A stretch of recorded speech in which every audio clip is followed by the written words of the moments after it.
As a trader हमारा main focus सिर्फ इस गेम में लॉन्ग टर्म सर्वाइवल का होना चाहिए, और हम लॉन्ग टर्म सर्वाइव तभी करेंगे जब हम रिस्क मैनेजमेंट सीखेंगे। जब भी आप ट्रेडिंग करते हो या फिर ट्रेडिंग सीखना चाहते हो, आपका मेन फोकस सिर्फ और सिर्फ स्ट्रेटजी पे होता है, नहीं तो सिर्फ और पैसा डबल करने पे होता है। लेकिन आप ये भूल जाते हो कि हम सर्वाइव करेंगे तभी पैसा बना पाएंगे, और हमारा एक ही गोल होना चाहिए, survival is the key to success. तो सर्वाइवल हम कैसे करेंगे? जब हमारा कैपिटल प्रोटेक्ट होगा, और हमारा कैपिटल प्रोटेक्ट तभी होगा जब हमारा रिस्क मैनेजमेंट स्ट्रांग होगा। तो रिस्क मैनेजमेंट को स्ट्रांग करने के लिए आपको क्या चाहिए? एक प्लान चाहिए जो आपका ब्रोकरेज भी बचाए, जो आपका कैपिटल ग्रो होने में हेल्प भी करे, और आपको ट्रेड लेने के बाद आपके इमोशंस बाहर ना आए। ट्रेड लेने का इमोशंस बाहर आने का मेन रीज़न है कि आपका रिस्क मैनेजमेंट सही नहीं है। अगर आपका रिस्क मैनेजमेंट सही है तो आपके इमोशन नहीं आएगा, आपको कुछ फर्क नहीं पड़ेगा। एग्जांपल के लिए ये मेरा ट्रेड है, सैटरडे को मैंने लिया था, इसमें 1:2 मेरे को मिल चुका है, लेकिन मॉर्निंग में मिला था, वापस से रिवर्स हो गया। मैं टारगेट नहीं लगाता हूँ, मेरा टारगेट बहुत ऊपर है, मैं छोड़ देता हूँ। अभी मार्केट देखोगे एंट्री के ऊपर वापस से इधर घूम गया है, मेरे इमोशंस ज़ीरो है। ये आके एसएल भी हिट कर देना तो भी मेरे को कुछ फ़र्क नहीं पड़ेगा, क्योंकि मेरा रिस्क मैनेजमेंट स्ट्रांग है। अगर मेरे 4 एसएल 5 एसएल भी लगातार चले जाते ना, एक ट्रेड में 3 एसएल कवर हो जाएंगे, ऐसा रिस्क मैनेज है। और एंड ऑफ द मंथ में 50% से ज़्यादा रिटर्न बनाता हूँ। लास्ट अगर मंथ देखोगे 6 मंथ मैंने टेलीग्राम पे सब डाला हुआ है, कितने रिटर्न बनाए सब मैं डालता हूँ। तो टेलीग्राम ज्वाइन करके रख लेना। रिस्क मैनेजमेंट सीखने से पहले आप नोटबुक लेके बैठ जाओ, क्योंकि ये जो मैं पॉइंट बताऊंगा ये आपके लिए है, मेरे किसी काम नहीं आएंगे, क्योंकि मैं जो करता हूँ वो मेरे लाइव में रहता है। नहीं तो फिर मैं जब बैठता हूँ सेटअप पे तभी होता है, ना मेरे इमोशन बाहर आते ना कुछ। तो ये आपके लिए, आप जब लिखोगे तभी आपके याद आएगा, नहीं तो फिर आप अगले दिन सिर्फ वही सोचोगे कि स्ट्रेटजी कहाँ है। Stick top loss in every trade. आपको एक ट्रेड में आपका एसएल लगा हुआ रहना चाहिए। ऐसा नहीं कि मार्केट नीचे नीचे आ रहा है तो मैं अब थोड़ा नीचे करूँ, तो ऐसा नहीं करना है। जब भी आप ट्रेड लोगे आपका रिस्क मैनेज होना चाहिए। अगर आपने सोचा कि मेरे को इस स्विंग के नीचे एसएल लगाना है तो आपको स्विंग के नीचे तक का एसएल लेना पड़ेगा। लेकिन आप अगर बोल रहे हो कि एसएल मेरा बड़ा हो रहा है तो आप क्वांटिटी कम कर सकते हो, लेकिन एसएल को छोटा नहीं कर सकते, क्योंकि अगर स्विंग के नीचे आप स्टॉप लॉस रखते हो तो प्रोबेबिलिटी है कि आपका एसएल नहीं हिट होगा। ऐसा नहीं होगा, लेकिन हो सकता है नहीं होगा, मोस्ट प्रोबेबिलिटी नहीं होता है। तो क्या है रूल, क्या है? हर एक ट्रेड में अगर आप ट्रेड लेते हो आपका स्टॉप लॉस स्ट्रिक्ट होना चाहिए। अगर मार्केट नीचे भी आता है ना तो इमोशंस के बेसिस पे, अरे नहीं अभी नहीं ऊपर जाएगा, अभी ऊपर जाएगा, इसके वजह से आप क्या करोगे?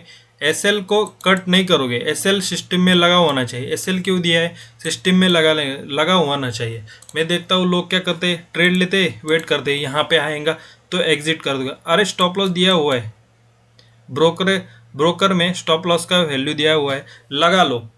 जाएगा तो क्या जाएगा, जो फिक्स किया है वही जाएगा। अगर बोलोगे यहाँ पे आएगा तो मैं एग्जिट कर दूंगा, अगर सीधा इस तरह से आएगा यहाँ पे एग्जिट करोगे तो 3 दिन का और लॉस हो रहा है, उसका क्या करोगे आप? 3 दिन जो दिन का आपका जो लॉस है वो और एक्स्ट्रा का 3 दिन का लॉस हो रहा है, वो आप क्या करोगे? इसके बेसिस पे आपको क्या आएगा? आपके इमोशंस बाहर आएंगे, और आप क्या करोगे? एक ट्रेड लेने के बाद क्या करोगे? वापस एक ट्रेड लोगे, क्योंकि एक ट्रेड में आप अगर प्रॉफिट हिट कर रहे हो ना तो आपको सेकंड ट्रेड नहीं लेना चाहिए। लेकिन आप क्या करते हो? एसएल हिट हो गया ना, आपको सेकंड ट्रेड लेते हो, प्रॉफिट में भी सेकंड ट्रेड लेते हो, एसएल में भी सेकंड ट्रेड लेते हो। ये गलत है। चाहे आप प्रॉफिट करो या सेकंड ट्रेड लॉस करो, सेकंड ट्रेड आपको नहीं लेना है, क्योंकि आप अगर सेकंड ट्रेड लोगे तो आपका ब्रोकरेज भी जाता है, ऊपर से जो हमारे इंडियन में टैक्सेस लगते हैं वो भी चले जाते हैं। लेकिन आपको ध्यान नहीं आता है। आपको कब ध्यान आता है? जब आपका कैपिटल पूरा ड्रॉ डाउन हो जाता है, तब आपको ध्यान आता है। तो एसएल को स्ट्रिक्टली अपने सिस्टम में लगा लो। सिस्टम में लगाना, इसके अलावा आपको कोई दूसरा ऑप्शन नहीं है। मेरा अगर देखोगे, ये देखो सिस्टम में लगा हुआ है, टारगेट मेरे को मिला नहीं क्या? मेरे को टारगेट मिल गया, मेरा टारगेट ओपन है, टारगेट ओपन मैंने रखा है। लेकिन फिर भी सिस्टम में एसएल लगा के टारगेट भी लगा के रखा हूँ, क्योंकि सैटरडे संडे था, अगर रात में चला गया तो हिट हो जाता, ये सोच के मैंने टारगेट लगाया। लेकिन टारगेट भी बहुत बड़े बड़े लगाए, ऐसे नहीं कि छोटे, 1:3 से ज़्यादा ही है। और जा सकता है मार्केट। ठीक है, तो सिस्टम में लगा हुआ होना चाहिए। Follow the 2% rule. अभी 2% रूल क्या है उसको देखते हैं। 2% रूल कैपिटल, आपको मैं समझाता हूँ कैपिटल पे 2% का रूल प्रोटेक्ट कैसे करते हैं। मान लीजिए आपके पास $100 है, $100 में से आपको दिन का, अभी आप अगर नए हो, आपका इमोशंस कंट्रोल नहीं होते, आप डिसिप्लिन नहीं हो, आपके बार बार आप ओवर ट्रेडिंग करते हो, तो 2% रूल आपके लिए होता है। ठीक है, दिन का 2% मतलब $2 होगा, एक $2 एक दिन का ट्रेड। ठीक है, 1 डे, एक दिन का आपका रिस्क होना चाहिए $2। $100 आपके पास है, वैसे $1000 होगा तो कितना, 2% कितना आता है, $20।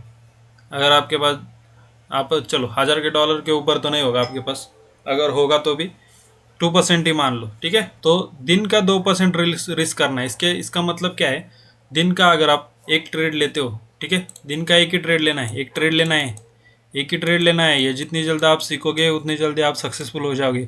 एक ट्रेड लेना है, एक ट्रेड में क्या होगा, आपका ब्रोकरेज बचेगा। अब ब्रोकरेज बचेगा तो आपको क्या फ़र्क पड़ेगा, क्या, कुछ नहीं फ़र्क पड़ेगा। आप ब्रोकरेज पे कभी ध्यान नहीं दोगे, चाहे आपका $50 का भी कैपिटल हो जाएगा ना, तो भी आपको फ़र्क नहीं पड़ेगा कि ब्रोकरेज का क्या करना है। लोग ब्रोकरेज पे ही ज़्यादा टेंशन लेते हैं। लोग ये नहीं देखते कि अगर ब्रोकरेज ₹1 जा रहा है ना, ₹2 के लिए और होल्ड करो ना, जाने दो ना ₹1, और 10 पॉइंट के लिए होल्ड करो, और 100 पॉइंट के लिए होल्ड करो ट्रेड। ऐसा क्यों 1:2 पे क्यों एग्जिट मारना है, 1:2.2 पे एग्जिट मारो ना। ये लोग नहीं सोचते। तो आपको क्या करना है, 2% रूल को फॉलो करना है, 2% का रिस्क करना है। इसके बदले आपको टारगेट कितना लेना है, 4% का। अगर $2 का रिस्क है तो आपको $4 प्लस निकालना है। ठीक है, आपको बिल्कुल ऐसा नहीं, $2 रिस्क किया था, अभी मैं क्या है $3 मिल रहे, अभी मैं बुक करता हूँ, निकलता हूँ, वापस मिलेगा तो वापस नहीं। एक तो $4, नहीं तो $0, ये दो आपको काम करना पड़ेगा। ये दो ही पे आपको इमोशंस कंट्रोल करने पड़ेंगे। एक तो लूँगा तो $4 लूँगा, नहीं तो मेरा एसएल दे दूँगा। लेकिन मैं ये $2 लेके नहीं निकलूँगा, क्योंकि $2 अगर मैं यहाँ पे रिस्क कर रहा हूँ ना, तो मेरे को ये $2 नहीं चाहिए। मैं $2 के ऊपर चला गया, मैं क्या करूँगा, ट्रेल कर दूँगा एंट्री पे। अगर वापस घूमता है, क्या हो जाएगा, एंट्री पे निकल जाओगे, ₹0 जाएंगे, कुछ लॉस तो नहीं होगा। लेकिन अगर टारगेट हिट होता है, लेकिन ₹4 आप निकलते हो। अब इसके पीछे साइकोलॉजी देखो। अगर आपका 50% भी विन रेट निकलता है, मान लीजिए आपका 50% विन रेट निकलता है, महीने में 20 ट्रेडिंग डेज होते हैं। जैसे कि मैं बोला, एक ट्रेड आपको दिन का लेना है, तो 20 ट्रेडिंग डेज में से आपने 10 क्या किए, प्रॉफिट बनाए, और 10 क्या किए, लॉस किए। ठीक है, 10 लॉस में आपने क्या किया, दिन का $2 मतलब 10 लॉस हो गए तो कितना गया, $20 आपके चले गए। $100 में से आपके $20 चले गए। ठीक है, लेकिन आपने 10 बार क्या किया, प्रॉफिट विन किया। 10 बार क्या किया आपने, विन किया। जैसे विन किया, आपको क्या किया, $40 आपने कमा लिए। तो $40 में से $20 क्या हो गए, चले गए आपके। आपके पास फिर भी $20, अभी $20 क्या है, कुछ फ़र्क नहीं पड़ रहा। लेकिन $100 पे अगर $20 बना रहे हो ना, तो 20% होता है। और अगर $1000 पे 20 बनाए तो $200 होता है। ये कैपिटल ग्रो करने वाली स्ट्रेटजी है, कोई नहीं बताएगा। 100 चैनल भी देखोगे ना, ये कोई नहीं बताएगा। ठीक है, इसलिए क्या है ना, 2% रूल को फॉलो करो। जब तक आपका इमोशंस कंट्रोल नहीं होते, जब तक आप डिसिप्लिन नहीं होते, तब तक क्या करो, 2% का रूल फॉलो करो। जैसे ही आप डिसिप्लिन हो जाओगे, तो आप क्या करो, 5% का रूल अप्लाई करो। जैसे ही $2 का ले रहे हो ना, वैसे ही $100 पे क्या करने का, $5 का रिस्क करो, बिंदास। जैसे ही आप डिसिप्लिन हो जाओ तब करो। अगर आप अभी करना चाहोगे तो अभी नहीं हो पाएगा। अभी तो मैं बोलूँगा कि 1% ही रूल करो, लेकिन 1% में आप कुछ नहीं कर पाओगे, आपके इमोशंस बार बार बाहर आएंगे। इसलिए क्या करो, 2% का रूल फॉलो करो। 2% में जितना भी आप कमाते हो, अपने आप को डिसिप्लिन करो। ठीक है, रूल्स फॉलो करो, एक ट्रेड लो, एक ट्रेड में अपना ब्रोकरेज बचाओ। कैपिटल बड़ा हो जाएगा, आपको ब्रोकरेज की टेंशन नहीं आएगी। लेकिन जब तक कैपिटल छोटा है, आपको ब्रोकरेज में टेंशन आती रहेगी। बार बार आप वही सोचोगे ब्रोकरेज जा रहा है। अगर आप डेटा एक्सचेंज में कर रहे हो या फिर कोई भी कॉइन DCX जो जिसमें भी ट्रेड कर रहे हो तो भाई मत करो उसमें, ठीक है। एक्सनेस में करो या फिर XM में करो, 2 ब्रोकर है उसमें करो, ठीक है। ब्रोकरेज नहीं लगता है। तो इस तरह से 2% का रूल फॉलो करते हैं। वीडियो में हमने क्या सीखा, 2% का रूल फॉलो करना है, ठीक है। रिस्क मैनेज करना है, अगर $100 है और रिस्क रिवॉर्ड को फॉलो करना है। अगर रिस्क रिवॉर्ड को कैसे फॉलो करना है, वो $1 का अगर रिस्क ले रहे हो तो $2 लेके निकलना है मार्केट से, बीच में नहीं निकलना है, ठीक है। $1 का आधा मिल रहा है, $1.5 मिल रहा है, $2 मिल रहा है, $1 का रिस्क कर रहे हो, $2 का लेके निकलो। लेकिन एक बात, दिन का लॉस फिक्स होना चाहिए। $1 का रिस्क अगर हो रहा है ना, $2 का प्रॉफिट होना चाहिए। अगले दिन भी फिर रिस्क करो ना, $1 होना चाहिए, $2 का प्रॉफिट होना चाहिए, ठीक है। जिस दिन आप क्या करोगे, $2 का रिस्क लेना चाहो करोगे, प्रॉफिट छोटा लोगे, आपका क्या, आपका जो बोल रहे हो ग्रोथ, वो ग्रोथ आपका इस साइड चला जाएगा। ये इसको फॉलो करना है आपको, जो मैंने बोला आप इसको फॉलो करोगे, आपका ड्रॉ डाउन चलता रहेगा। ये जो मार्केट इस तरह से जा रहा है, ये इसलिए नहीं जा रहा है, ये आपको सिखाता है कि आप अगर फॉलो करोगे तो ये आप इस तरह से ही जाओगे। जैसे ही आप क्या करोगे, इमोशन आते हैं, ऐसा नहीं किया आपने, रूल ब्रेक हो गया, वापस से क्या करेगा, भूल जाने का, अगले दिन वापस से चालू करने का, सेम सिनेरियो, ठीक है। मार्केट हमेशा ऊपर ऊपर जाता है, तो हमको भी ऊपर ऊपर जाना है। अगर आपने जस्ट अगर ब्रेक कर दिया एक दिन, वापस से अगले दिन से वापस से सेम इमोशन, बिल्कुल सोचना नहीं है कल क्या हुआ था, कैपिटल कम हो गया, वापस से सेम चालू करने का जो रूल बनाए थे। वापस से क्या करेगा, आपका एक ना एक दिन ब्रेकआउट ज़रूर देगा, और बड़ा सा ये जो कैपिटल बनेगा फिर वो आपको काम आएगा।